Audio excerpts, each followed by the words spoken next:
Something unprecedented unfolded in the span of a single night, and by the time most people realized what was happening, the pattern was already too advanced to stop.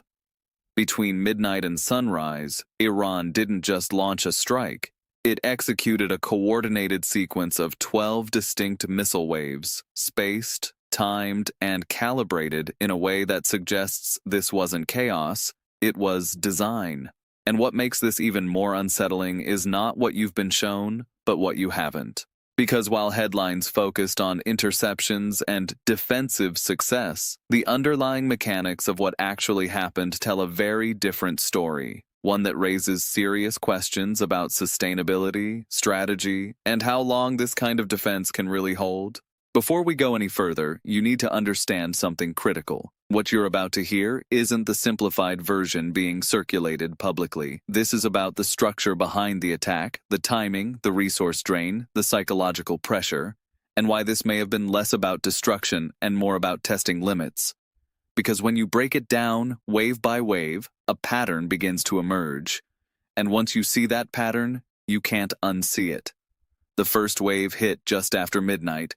A relatively small launch, around 10 to 12 ballistic projectiles aimed towards central regions.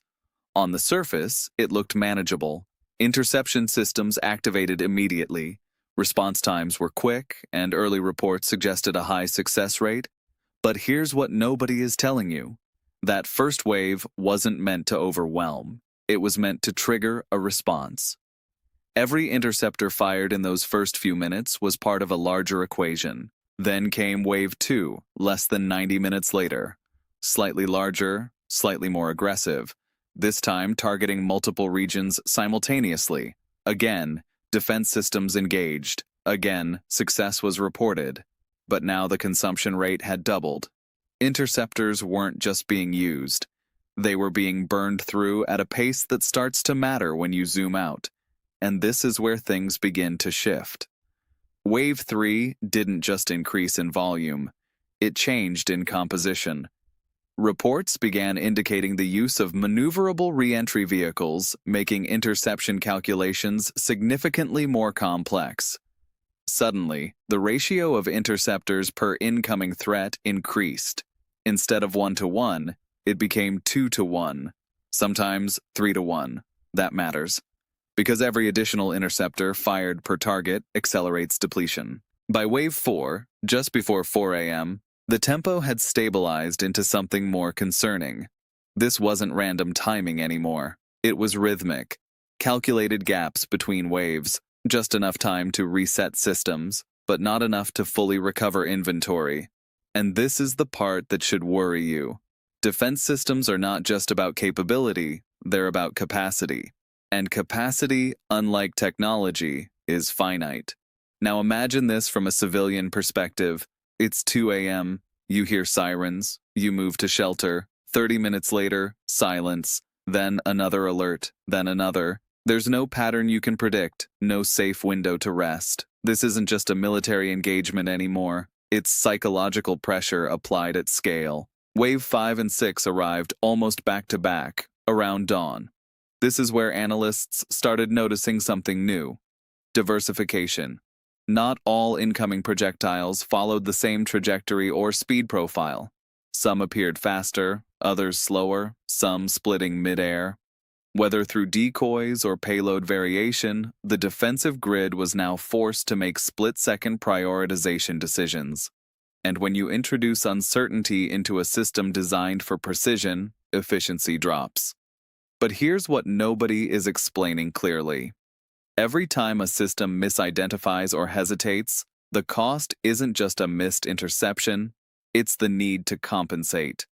More interceptors launched, more redundancy built into each engagement, more resources consumed per threat. By the time Wave 7 hit, the scale had doubled from the initial wave, and yet official messaging still focused on percentages. High interception rate. Majority neutralized.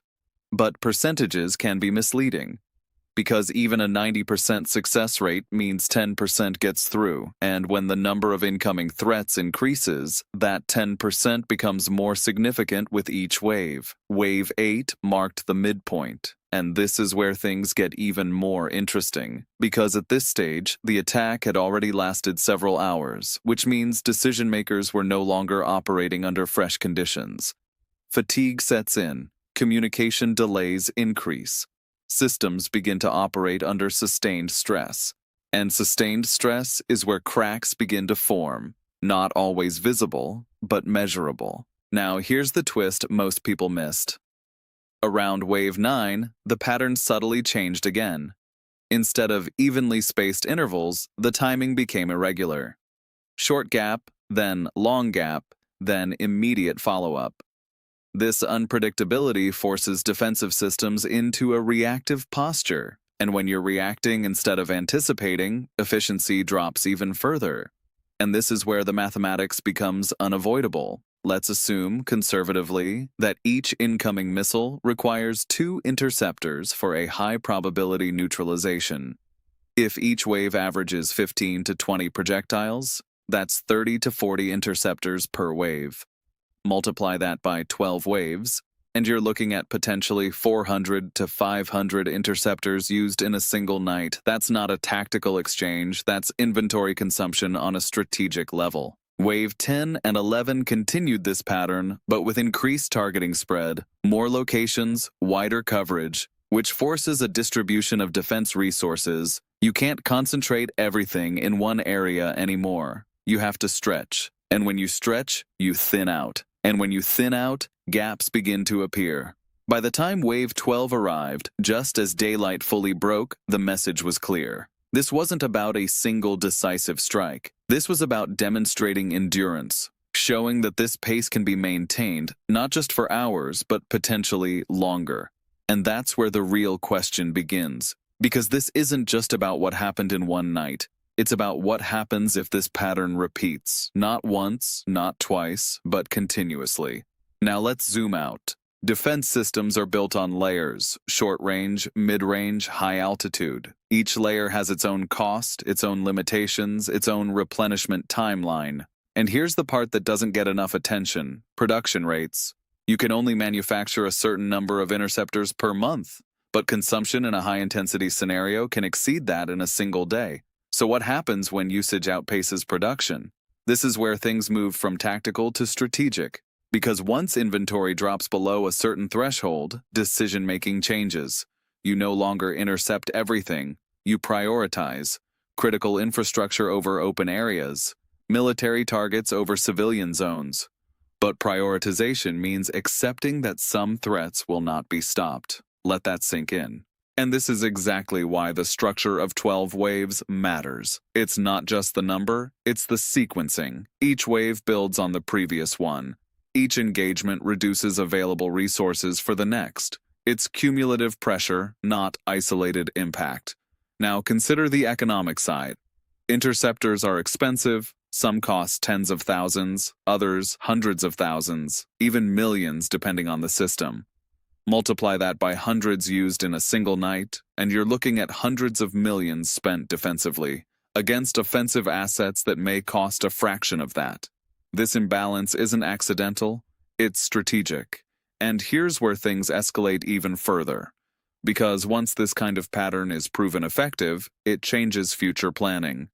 It forces a reassessment of defense doctrines, budget allocations, and response strategies.